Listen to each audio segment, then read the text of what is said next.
Ոչ վաղ անցյալում, դեռևս 2025 թվականի հոկտեմբերի 23-ին Շիրակի մարզի ընդհանուր իրավասության առաջին ատյանի դատարանի կողմից ակնհայտ ապօրինաբար բացառապես իր մասնագիտական գործունեությունը իրացնելու հանգամանքների բերումով Գյումրի քաղաքում գտնվող Ռուբեն Մխիթարյանը, ինչպես գիտենք, կալանավորվել էր։ Շուրջ 1 ամիս գտնվեց ապօրինի կալանքի տակ և 2025 թվականի նոյեմբերի 18-ին մեր եզակի դատավորներից Ռուբեն Ռշտունու արդար դատական ակտի շնորհիվ Ռուբեն Մխիթարյանը, իմ գործընկերը, այսօր գտնվում է այստեղ մեզ հետ և նախ հրապարակավ շնորհակալությունս եմ հայտնում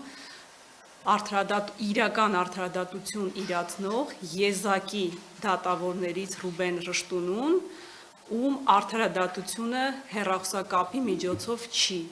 ով արդարադատություն չի իրականացնում SMS հաղորդագրությամբ, եթե անգամ ստանում է հաղորդագրություն, ապա այն չի կարդում կամ անտեսում է։ Ռուբեն Մխիթարյանի գործը առանձնակի էր այնքանով, որ իմ գործընկերը բացառապես, հարգելի ընկերներ, իրացրել է իր մասնագիտական գործունեությունը։ Դրա մասին ավելի մանրամասն կներկայացնի ինքը և ես իմ պրակտիկայում կրկին պետք է խոսեմ, որ չենք ունեցել նման դատական ակտ, կալանքի միջնորդություն, երբ նշվում է անձին կալանքի տանելու հիմքերը, օրինակ կետ A, կետ B, կետ G, բայց թե ինչի համար անձը օրինակ կխոչընդոտի, կխուսափի,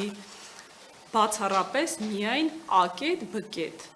Եվ այդ պայմաններում Ռուբեն Մխիթարյանը ապօրինի գտնվեց շուրջ 1 ամիս անազատության մեջ։ Եվ Ռուբեն Մխիթարյանին մասնագիտական գործունեությունը իրացնելիս ոչ միայն որպես փաստաբանի մասնագիտություն, այլ նաև փաստաբանական համայնքի, ողջ համայնքի, այսպես ասեմ, համայնքն է վտանգված, ինչը որ ցավալի է մեր իրականության մեջ և փաստաբաններս, այո, չենք լռելու և մշտապես պայքարել ենք և պայքարելու ենք արդարադատության, իրական արդարադատության համար։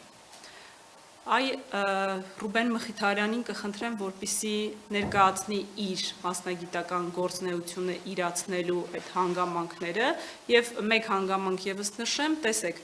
երբ որ դատական նիստում քննվում է Ռուբեն Մխիթարյանի նկատմամբ կալանքի միջնորդությունը, դատարանին բազմիցս համոզելու միջոցով, այսպես ասեմ, նոր կարողացել ենք, խնդրել ենք, որպեսզի այն տեսագրությունը, որը մինչ Ռուբեն Մխիթարյանի նկատմամբ կալանքը կիրառելը շրջանառվում էր դեռևս սոցիալական կայքերում,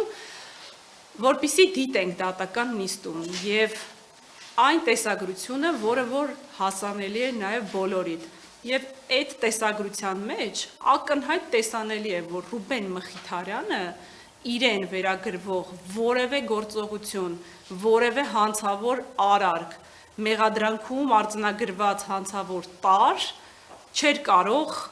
պարունակել, քանի որ Ռուբեն Մխիթարյանի գործողությունները եղել են միայն կանխարգելող բնույթի, հանդարտեցնող բնույթի և նման պայմաններում Ռուբեն